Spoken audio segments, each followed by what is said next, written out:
The gunshot echoed through the valley, startling a flock of birds into flight as Rose Newsom ducked behind her weathered wagon. It wasn't outlaws this time, just her eldest boy Joseph trying to scare off a coyote that had been eyeing their chickens.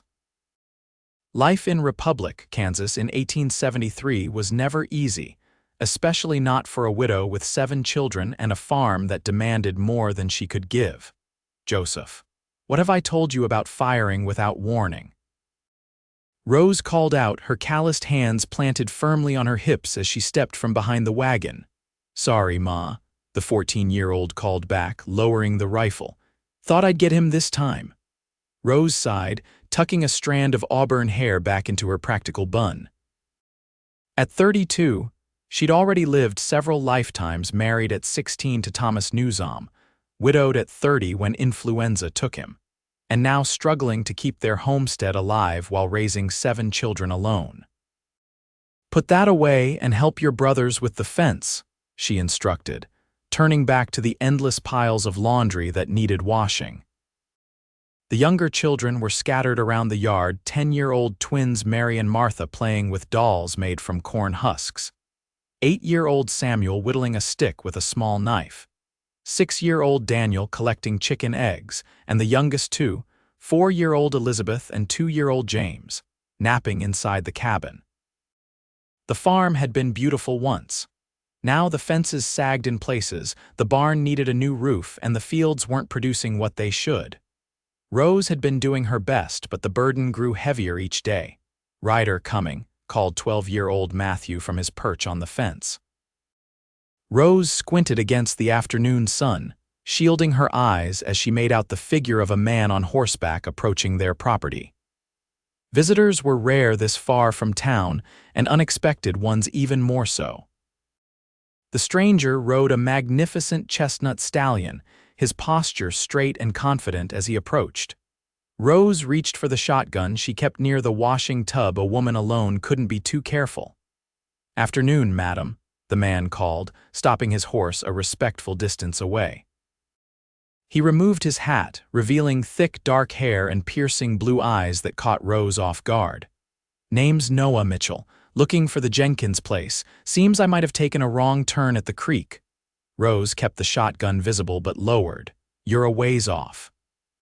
Jenkins' homestead is about 5 miles east of here."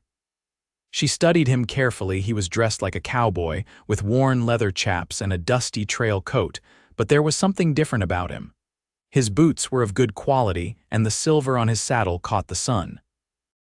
"Much obliged," he said with a nod, but his gaze lingered on the sagging fence and the patched roof. "Seems like you might be having some troubles with your place." "We manage just fine," Rose answered quickly, pride straightening her spine. Noah looked around at the children now gathering curiously near their mother. His eyes softened. "Looks like you have quite the crew here." Before Rose could respond, little Elizabeth came running out of the cabin, her nap disturbed by the visitor. "Mama, who's that man?" she called, rubbing sleep from her eyes. "Just a traveler, sweetheart," Rose answered, putting an arm around her daughter. Noah swung down from his horse with an easy grace that spoke of years in the saddle. "I've been hired by the Sanderson Ranch to help with their summer roundup. They need extra hands this season." He glanced at the struggling farm again. "Couldn't help but notice your fence needs mending and that barn roof won't last another winter." Rose bristled. "Mr. Mitchell, while I appreciate your concern, I'm handy with repairs," he interrupted gently. "And I've got 3 days before I need to report to Sanderson's. Maybe we could strike a deal. I fix what needs fixing most, and you provide meals and a place to sleep in your barn." Rose hesitated. The man seemed decent enough, and the children were watching her with hopeful eyes. Help was something she desperately needed but couldn't afford. "Why would you offer that?" she asked suspiciously. Noah's eyes crinkled at the corners when he smiled. "Madam, I was raised by a woman who did everything on her own after my pa died in the war. Sometimes she was too proud to accept help, and we suffered for it. I made a promise that I'd never pass by someone who might need a hand." Joseph stepped forward, positioning himself partially between the stranger and his mother. At 14, he took his role as the man of the house seriously. "We can manage our own repairs, sir." "Joseph," Rose said softly, placing a hand on his shoulder. "Pride wouldn't fix the roof or mend the fences." She turned back to Noah. "3 days of work for room and board," Noah nodded. "Yes, madam. Very well, Mr. Mitchell." "But you'll sleep in the barn and my son Joseph keeps a rifle." Noah smiled, his eyes crinkling at the corners. "Understood completely, Mrs. Newsom, Rose Newsom. Pleased to make your acquaintance, Mrs. Newsom." He extended his hand, and after a moment's hesitation, she took it. His palm was rough with calluses, warm against her skin. "Children," Rose said, "this is Mr. Mitchell. He'll be helping with repairs for a few days." She introduced each child in turn, from Joseph down to little James, who had toddled out to see what the commotion was about. "7 children," Noah remarked, genuine admiration in his voice. "You must be a remarkable woman, Mrs. Newsom." Rose felt her cheeks warm slightly. "They're good children. Now I should get back to the washing while there's still daylight." "And I should see about that roof," Noah replied, turning to lead his horse to the water trough. Rose watched him walk away, his stride confident yet unhurried. It had been 2 years since Thomas died, 2 years of struggle and loneliness. She shook her head, banishing such thoughts. She had 7 children to raise and a farm to save. There was no room in her life for noticing the way a stranger's eyes crinkled when he smiled. The next morning, Rose woke before dawn as always, surprised to hear movement outside. She peered through the window to see Noah already at work. Hauling wood he must have cut at first light. By midday, he had replaced 3 broken fence posts and was measuring the barn roof, with Joseph reluctantly helping him. The boy had been wary at first, but Rose noticed him listening intently as Noah explained how to calculate the materials needed. "Your son's a quick learner," Noah commented as Rose brought him a cup of water. "Reminds me of myself at his age." Rose nodded, watching Joseph climb down from the barn. "He's had to grow up fast." "Too fast, maybe," Noah said quietly. Rose bristled slightly. "We do what we must, Mr. Mitchell." "Noah," he corrected gently. "And I meant no criticism, Mrs. Newsom, just recognition." Their eyes met for a moment before Rose looked away. "Dinner will be ready at sundown," she said, returning to the cabin. Throughout the day, the younger children gravitated toward Noah. By afternoon, Samuel was handing him nails, the twins were fetching tools, and even little Elizabeth was helping by bringing him wildflowers she'd picked. That evening, as they sat around the large table Thomas had built when they first arrived in Kansas, Noah entertained the children with stories of his travels across the West. Rose found herself laughing along with them, something she hadn't done much since Thomas's death. "Have you ever shot an outlaw?" Daniel asked excitedly. Noah shook his head. "No, and I hope I never have to. Violence isn't something to wish for, young man." "But you wear a gun," Samuel pointed out, eyeing the holster Noah had removed before dinner, for protection, mostly from wild animals. "The West isn't quite as wild as those penny novels make it seem." Noah glanced at Rose. "Though it has its challenges." After the children were in bed, Rose found Noah sitting on the porch steps, whittling a piece of wood. "You're good with them," she said, settling beside him with a respectable distance between them. Noah shrugged. "Children are easier to talk to than most adults. They say what they mean." "And what they shouldn't sometimes," Rose said with a small smile. "I apologize for all the questions." "No need, they're curious and they've been without a father figure." He looked at her directly. "How long has it been?" 2 years this past winter," Rose replied, her voice softening. "Influenza." Noah nodded solemnly. "I'm sorry, that's a hard way to lose someone." "All ways are hard," she said simply. They sat in comfortable silence for a while, listening to the night sounds, crickets chirping, an owl hooting in the distance. "Why Republic?" Noah asked finally. Rose smiled faintly. "Thomas had a dream of building something here. We came from Missouri in '65, right after the war. He said Kansas was the future." She looked out at the darkened fields. "Sometimes I wonder if we should have stayed in Missouri near family." "Do you want to leave?" The question caught her off guard. I don't know. The children are settled here. This is the only home the younger ones have ever known, Noah nodded, continuing to whittle. It's a good piece of land, just needs some care. Care takes money, Mr. Mitchell, which is something I'm short on, Rose admitted, surprising herself with her candor. Noah, he reminded her again. And there are ways to make a farm profitable without much initial investment. Have you considered raising more cattle instead of just crops? The conversation shifted to practical matters: cattle prices, crop rotation, improvements that could be made. Rose found herself engaged, offering her own insights and listening to his suggestions. It was refreshing to discuss these things with someone who understood farming, but didn't talk down to her as many men in town did. As the night grew cooler, Rose stood. I should get inside. Thank you for your work today. Noah stood as well, respecting the proper distance. It's my pleasure, Mrs. Newsom.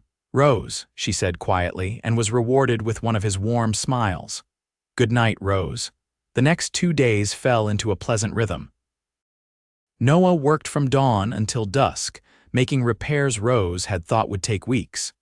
Joseph began to thaw toward him, especially after Noah taught him how to properly repair wagon wheels. The other children trailed after Noah like ducklings, eager for his attention and stories. Rose found herself watching him more than she should, the way his muscles moved under his shirt as he worked. How gentle he was with James when the toddler fell and scraped his knee, the respect with which he spoke to Joseph. It had been so long since she'd had adult company that didn't involve pitying looks from the women in town or unwanted advances from certain widowers. On the afternoon of the third day, as Noah was finishing the barn roof, a wagon approached. Rose recognized Harriet Jenkins, whose husband owned the neighboring farm. Rose, Harriet called, climbing down from her wagon, I brought those seed catalogs I promised. Her eyes widened when she spotted Noah on the roof. I see you've got help. Rose explained Noah's temporary arrangement as they walked toward the house. Harriet, a notorious gossip, smiled knowingly. Handsome fellow, she whispered, and good with his hands by the look of things.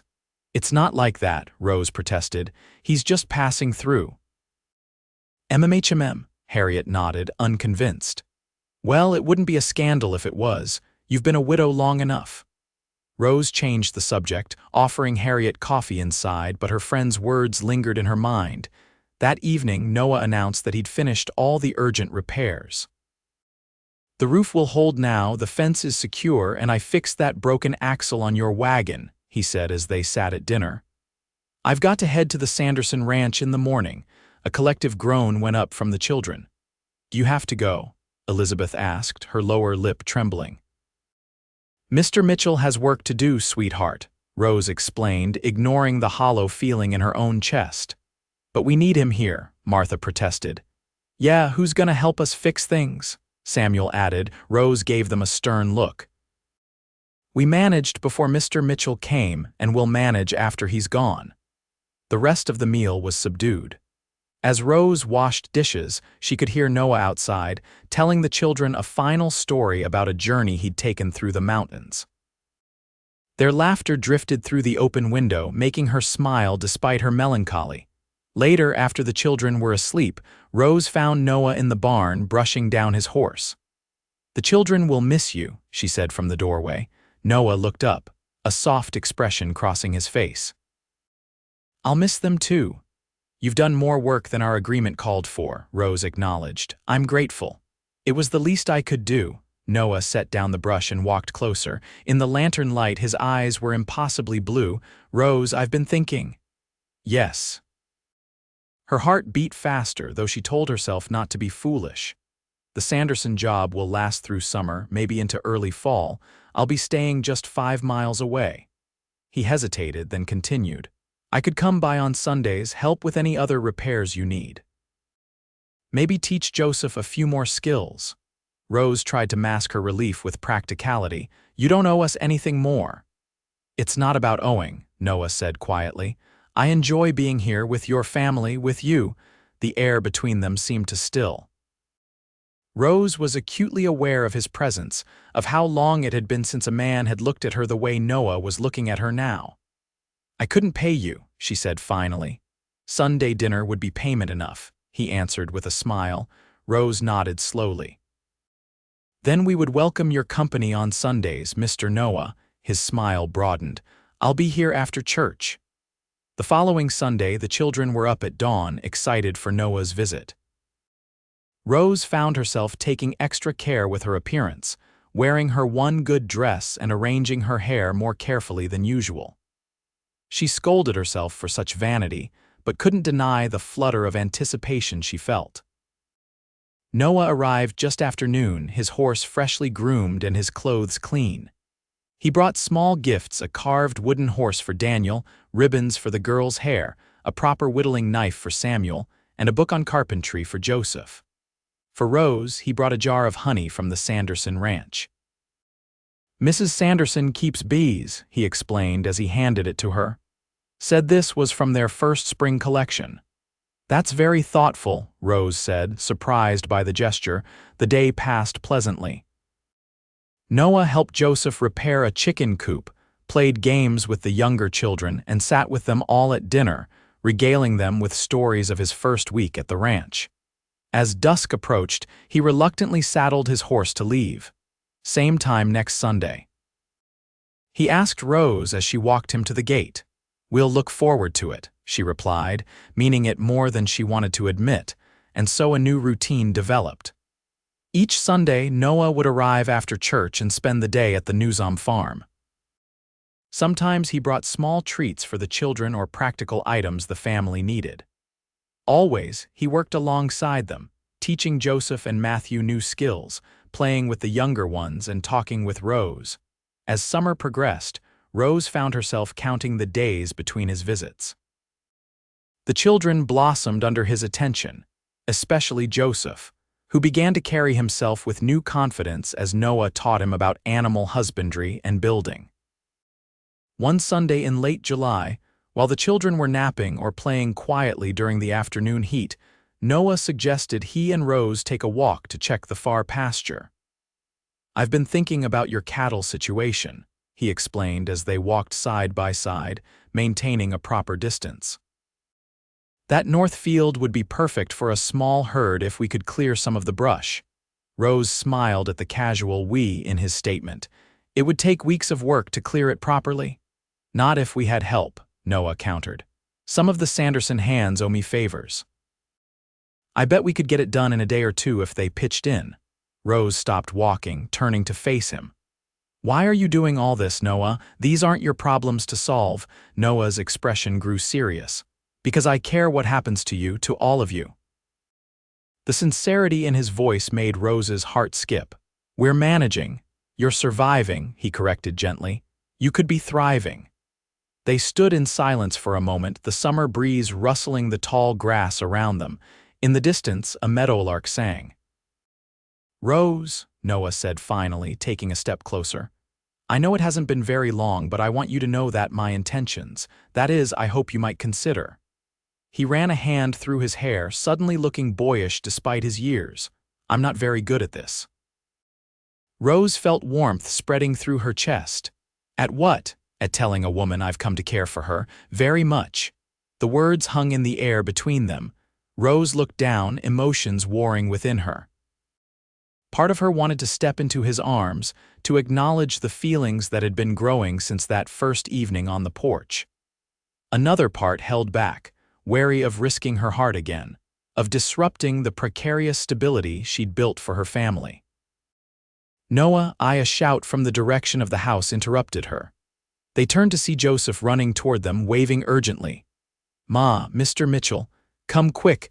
Elizabeth fell from the apple tree. They ran back to find the 6-year-old crying, her arm bent at an unnatural angle. Rose knelt beside her daughter, heart racing with fear. "We need to get her to Dr. Miller in town," she said, trying to keep her voice steady. "I'll hitch your wagon," Noah said, already moving toward the barn. "It'll take too long," Rose called after him. "The wheel isn't fully repaired yet." Noah turned back. "My horse can carry both of you. He's strong and fast." Minutes later, Noah was lifting Rose and Elizabeth onto his stallion. "Hold her steady," he instructed, handing Rose the reins. "I'll follow with the children in the wagon." "But there's no time to argue, Rose. Go." The ride to Republic was a blur of fear and pain. Elizabeth's whimpers, the thundering hooves of Noah's horse, the wind whipping Rose's hair free of its pins. Dr. Miller was thankfully at his office when they arrived, and he immediately set to work examining Elizabeth's arm. "A clean break," he announced after his examination. "She's a lucky girl. It will heal well if we set it properly." As he prepared to set the bone, Elizabeth began to cry harder. "I want Mama and Noah," she sobbed. Rose held her daughter's good hand while Noah stood nearby, his face tight with concern. When Dr. Miller began the painful process of setting the bone, Elizabeth screamed. Noah moved closer, taking her other hand and speaking soothingly. "Squeeze as hard as you want, little one," he encouraged. "You're the bravest girl I know." Elizabeth clung to him, her small fingers white against his larger ones as the doctor worked. When it was over and the arm was splinted and bandaged, she fell into an exhausted sleep. She should rest here a while before traveling, Dr. Miller advised. "That was quite an ordeal," Rose nodded, brushing Elizabeth's hair back from her forehead. "Thank you, doctor." Once the doctor left them alone, Rose turned to Noah. "You should go check on the other children. Joseph is responsible, but—" "I told them to wait at the general store," Noah said. "Mrs. Peterson will keep an eye on them. I wanted to make sure Elizabeth was all right first." Rose's eyes filled with tears she'd been holding back. "I don't know what I would have done if you hadn't been there." Noah stepped closer, his hand coming to rest gently on her shoulder. "You would have managed, Rose. You always do, but you don't have to do everything alone." She looked up at him, seeing the concern in his eyes, the affection that had been growing between them over these summer Sundays. "She called for you," Rose said softly. "Not just me, you." Noah's expression softened. Children accept what adults often question. They see what matters. In that moment, in the quiet of the doctor's office with Elizabeth sleeping peacefully beside them, Rose allowed herself to acknowledge what she'd been feeling. Noah Mitchell had become important to her not just as a helper, not just as a friend to her children, but as a man who had somehow found his way into her carefully guarded heart. "What were you going to say?" she asked. "Before Elizabeth fell in the pasture." Noah's eyes held hers steadily. "I was going to say that I've fallen in love with you, Rose Newsom. With you and with your 7 remarkable children, and if you'd allow it, I'd like to court you properly." Rose's breath caught. "Noah, I have 7 children already," she warned, giving him one last chance to reconsider. A slow smile spread across his face. "Then we'll need a bigger table," he said simply, as if the solution were that easy.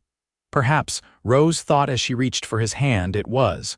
The news of Noah Mitchell courting the widow Newsom spread through Republic faster than a prairie fire.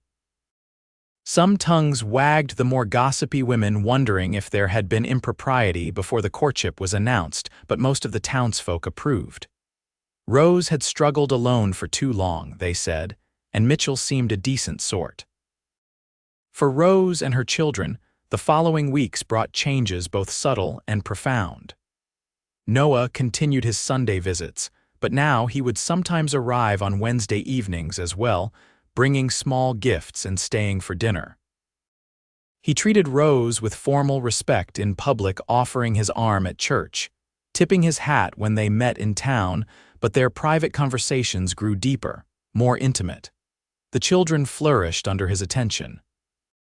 Joseph, initially the most resistant, became Noah's shadow, soaking up knowledge about horses, carpentry, and the skills a young man needed on the frontier.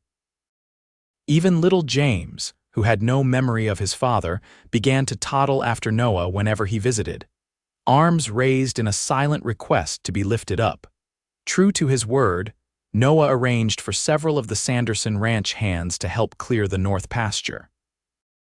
In exchange, Rose provided hearty meals and Noah promised to help with their own projects in the future. By mid-August, the field was ready for cattle. "I've been speaking with Mr. Sanderson," Noah told Rose one evening as they sat on the porch, the children already in bed. He's impressed with your land and your determination. He's willing to sell you 5 of his yearling heifers and a young bull at a fair price, with payment to come after your first calf sell. Rose stared at him in disbelief. Why would he do that? We've barely met. Noah's smile was warm in the fading light. Because I vouched for you, and because he respects a hard-working family trying to make their way. Rose was silent for a moment, overwhelmed by the opportunity this presented. This could change everything for us, she said finally. If we could build a small herd, you could stop struggling just to survive, Noah finished for her. The crops would still provide income, but cattle would give you security. Thank you, Rose whispered, emotions making her voice unsteady, for believing in us. Noah reached for her hand, his touch gentle. I believe in you, Rose, I always will. Their eyes met in the gathering dusk, and Rose felt herself leaning toward him almost unconsciously. Noah closed the distance between them, his lips finding hers in a tender, questioning kiss. It was their first, and Rose's heart raced like a girl's as she returned the kiss, her free hand coming up to rest against his chest. When they pulled apart, Noah's eyes were dark with emotion. I should go, he said, his voice rougher than usual. It's getting late. Rose nodded, knowing it was proper but wishing he could stay longer. Sunday, he confirmed, standing reluctantly, and I'll speak to Mr. Sanderson about those cattle tomorrow. As summer gave way to fall, Noah's courtship of Rose became more official. He spoke to Joseph first, honoring the boy's position as the eldest male in the family, then formally asked Rose's permission to continue calling on her with marriage in mind. Though they both knew their hearts, they agreed to proceed carefully for the children's sake. By October, Noah had completed his work at the Sanderson Ranch and taken lodgings in Republic, allowing him to visit the Newsom farm more frequently. He found odd jobs around town while helping Rose prepare for winter, making sure the house was properly sealed against drafts and the barn securely repaired. One crisp afternoon, as golden leaves drifted down around them, Noah and Rose walked together while the children gathered walnuts nearby. I've been thinking about our future, Noah said, his breath visible in the cool air. If you'll have me, Rose, I want to make a life with you here, build on what you and Thomas started. Rose looked up at him, seeing the sincerity in his face. The children, I love them already, Noah assured her. All 7 of them. I know I can never replace their father, and I wouldn't try to. But I would be honored to help raise them, to be a father to them in my own way. Rose's heart swelled with emotion. And what about your wandering ways? You've traveled all your life, won't you miss that freedom? Noah shook his head. I wasn't traveling toward something, Rose. I was traveling away from memories, from loneliness. Now I've found what I didn't even know I was looking for. He took her gloved hands in his. I want roots, a home.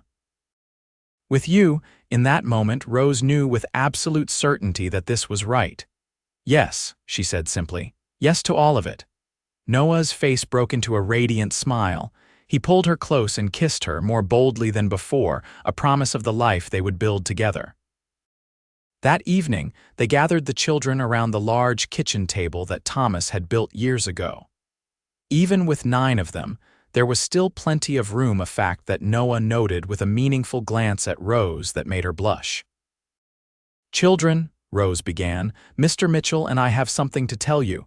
The older ones exchanged knowing looks while the younger ones squirmed with curiosity. I've asked your mother to marry me, Noah said, his voice steady but his eyes bright with happiness. And she's agreed. A moment of silence was followed by an explosion of reactions, Elizabeth and Martha squealing with delight, Samuel and Daniel high-fiving each other, Matthew nodding approvingly. James, not fully understanding but caught up in the excitement, clapped his small hands. Only Joseph remained quiet, his expression unreadable. Joseph, Rose prompted gently. What do you think? The 14-year-old looked at Noah directly. Will you be good to her, to all of us? Noah met his gaze without hesitation. I will, you have my word as a man. Joseph considered this, then slowly extended his hand. "Then I guess we'll need that bigger table after all," he said, echoing Noah's words from months before. Noah shook Joseph's hand firmly, man to man, and Rose felt tears of joy prick her eyes as the two most important males in her life reached an understanding. The wedding took place in late November, a simple ceremony in the small church in Republic. The town turned out in force: the Sandersons, the Jenkins family, Dr. Miller, and many others who had watched Rose struggle, and now celebrated her happiness. Rose wore a new blue dress that Noah had insisted on buying for her, with the twins' help in selecting the fabric. The children stood proudly around them, clean and scrubbed for the occasion, as Reverend Johnson pronounced them husband and wife. "You may kiss your bride," the Reverend announced, and Noah did so with tender reverence, to the applause of the congregation and the giggling of the younger Newsom children. After a small reception at the church hall, they returned home, now Noah's home too. As evening fell, the younger children were put to bed with special permission for the older ones to stay up a little later to celebrate. As they sat around the familiar table, now truly a family, Noah raised his cup of cider. "To the Newsoms," he said, including them all in his toast. "And to new beginnings. Will we be Mitchells now?" Daniel asked curiously. Noah looked to Rose, leaving the decision to her. "What do you think, children?" she asked. "Would you like to be Mitchells or keep Newsom, or perhaps both?" After some discussion, they decided that officially they would become Mitchells, but that they would never forget they were Newsoms, too, honoring the father they had lost while embracing the new father who had found them. As the children finally went to bed, Noah took Rose's hand and led her to the porch where they had shared their first kiss. The night was clear and cold, stars brilliant in the Kansas sky. "Happy, Mrs. Mitchell?" he asked, wrapping his arms around her from behind as they gazed at the stars. "Very," she answered, leaning back against his chest, "though I still can't believe you chose us. Best decision I ever made," he murmured against her hair, "and I intend to remind you of that every day." Later, after Noah had carried her across the threshold of her bedroom, now their bedroom, Rose reflected on the journey that had brought them to this moment. From the day a dusty cowboy had ridden into her yard looking for directions, to becoming her husband, the father of her children, her partner in all things, it seemed both miraculous and somehow inevitable. Winter passed in a cocoon of domestic happiness. Noah proved to be a devoted husband and father, patient with the children's adjustment to having a man in the house again. There were occasional tensions, especially with Joseph, as he navigated the complexities of respecting Noah while honoring his birth father's memory. But Noah's steady presence and unwavering respect for Thomas's place in their history gradually eased those difficulties. By spring, the small herd of cattle was thriving, and the farm began to prosper under their combined efforts. Noah's practical knowledge complemented Rose's determination, and together they made improvements that had seemed impossible when Rose was struggling alone. As the farm flourished, so did their family. On a warm evening in early May, as they sat on the porch watching the children play in the yard, Rose took Noah's hand and placed it on her stomach. "I hope we really do need a bigger table," she said softly. "By winter, there will be 8 children instead of 7. Noah's face transformed with wonder. "Really?" he whispered, his hand gentle against her still flat abdomen. Rose nodded, her eyes shining with happy tears. "Really?" Noah gathered her into his arms, his kiss conveying all the joy words couldn't express. When they finally parted, he pressed his forehead to hers. "I love you, Rose Mitchell." "And I love you," she replied, "my unexpected cowboy." They shared the news with the children at breakfast the next morning. The reactions ranged from excited, the girls, already planning names, to practical Joseph, wondering if they would need to add a room to the house, to confused James, who needed a detailed explanation of where babies come from, much to everyone's amusement. "Will it be a boy or a girl?" Samuel wanted to know. "We won't know until the baby arrives," Rose explained. I hope it's a boy, Daniel declared. We need more boys to even things out. Girls are better, Martha countered, sticking out her tongue at her brother. It doesn't matter, Noah said, ending the brewing argument. Boy or girl, this baby will be loved just as much as each of you.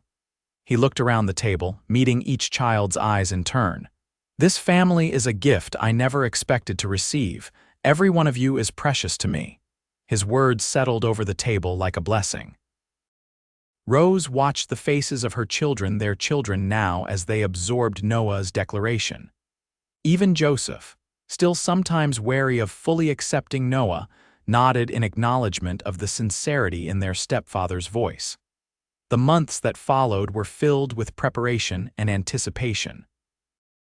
Noah and Joseph built a cradle together, working side by side in the barn during the summer evenings. The girls sewed small garments from fabric Noah brought from town. Rose glowed with health, her pregnancy progressing smoothly despite her age and previous childbearing. In late November, just after their first wedding anniversary, Rose went into labor. Noah sent Joseph for Dr. Miller while the other children were kept occupied by neighbors who had come to help. The birth was difficult but ultimately successful. As dawn broke over the Kansas prairie, Noah Mitchell held his newborn son in his arms, marveling at the tiny features and the strong grip on his finger. He's perfect, Noah whispered, sitting beside an exhausted but radiant Rose, just like his mother. Rose smiled tiredly. What shall we call him? They had discussed names but hadn't settled on one. Now, looking at the baby's serious expression so like his father's, Rose knew. Thomas, she said softly. Thomas Noah Mitchell. Noah's eyes filled with tears. Are you sure? Rose nodded. To honor the past and celebrate the future. Is that all right? It's more than all right, Noah said, his voice thick with emotion. It's perfect. When Dr. Miller had gone and Rose had rested, they invited the children in to meet their new brother. They crowded around the bed, faces alight with wonder as they peered at the tiny bundle in Rose's arms. He's so small, Elizabeth marveled, reaching out a careful finger to touch the baby's cheek. You were that small once too, Rose told her with a smile. Joseph, now 15 and increasingly mature, stood slightly apart until Noah beckoned him closer. Would you like to hold your brother? Noah asked. Joseph hesitated, then nodded. With gentle guidance from Noah, he took the baby in his arms, his expression softening as Thomas gripped his finger. Hello, Thomas, he said quietly. I'm your big brother, Joseph. Rose exchanged a glance with Noah, both of them moved by the tableau of their eldest and youngest together, a bridge between past and future. That Christmas was a joyous celebration. The house was decorated with evergreen boughs and paper chains made by the children. Noah had saved throughout the year to ensure each child had a special gift, and the kitchen was filled with the scents of Rose's baking pies and cookies, and a special dinner to mark both the holiday and baby Thomas's first month of life. As they gathered around the table still large enough for their growing family, Rose looked at the faces surrounding her. Joseph, growing taller by the day and showing signs of the man he would become. Matthew and the twins, chattering excitedly about their gifts. Samuel and Daniel, arguing good-naturedly over the last piece of pie. Elizabeth helping little James with his food. Noah at the head of the table, baby Thomas sleeping contentedly in the crook of his arm. This was what Thomas Newsom had dreamed of when he brought her to Kansas, a thriving farm, a happy family. Though he was gone, his dream lived on, transformed but not forgotten, honored in the new life they had built. Later that night, after the children were asleep and baby Thomas had been fed and settled in his cradle, Rose and Noah stood by the window, watching snow begin to fall gently over their land. Did you ever imagine this would be your life? Rose asked, leaning against his strong shoulder. A farm in Kansas, 8 children, a wife who was once a stranger you helped out of kindness. Noah's arm tightened around her waist. I never dared to imagine being this happy, he admitted. I was content wandering, doing honest work, seeing new places, but something was always missing. He turned to face her, framing her face with his hands. "You were missing. This family was missing. Now I'm complete." "As am I," Rose whispered, rising on tiptoes to kiss him softly. "My heart has enough love for the memories and the present for what was and what is." Noah nodded, understanding perfectly what she meant. That's the miracle of love, isn't it? It doesn't divide; when shared it multiplies. Outside, the snow continued to fall, covering the farm in a blanket of pristine white. Inside, warmth and love filled every corner of the house that Rose had once feared would only ever hold her grief. "Merry Christmas, Rose Mitchell," Noah murmured against her hair. "Merry Christmas, my love," she replied, secure in the knowledge that the lonely widow and the wandering cowboy had found in each other exactly what they needed: a second chance. A new beginning, and a love big enough for 7 children, plus one more, with room still to grow. In the years that followed, the Mitchell farm became one of the most prosperous in Republic. Noah's knowledge of cattle combined with Rose's determined management turned their small herd into a sizable operation. The children thrived, Joseph eventually attending the agricultural college in Manhattan, Kansas, with Noah's proud encouragement. Matthew showing a talent for numbers and helping with the farm's accounts, the twins growing into beautiful young women who attracted suitors from miles around. Baby Thomas grew strong and healthy, joined 2 years later by a sister they named Hannah Grace. The table in the kitchen, which had once seemed too large for a widow and her 7 children, now barely accommodated their expanded family, especially when Joseph returned from college for holidays with stories of his studies and dreams of agricultural innovations. On a warm summer evening, as Noah and Rose sat on their porch swing watching their brood play in the yard, from 20-year-old Joseph to 3-year-old Hannah, Noah took his wife's hand and kissed it gently. 10 children, he marveled. "When I said we'd need a bigger table, I didn't quite envision this." Rose laughed, the sound as joyful as it had been on their wedding day. "Are you complaining, Mr. Mitchell?" "Not for a single moment, Mrs. Mitchell," he assured her, pulling her closer. "I count each one as a blessing, and their mother as the greatest blessing of all." As the sun set over the Kansas prairie, painting the sky in brilliant golds and pinks, Rose rested her head on her husband's shoulder, content in the knowledge that sometimes the most unexpected detours lead exactly where you're meant to be.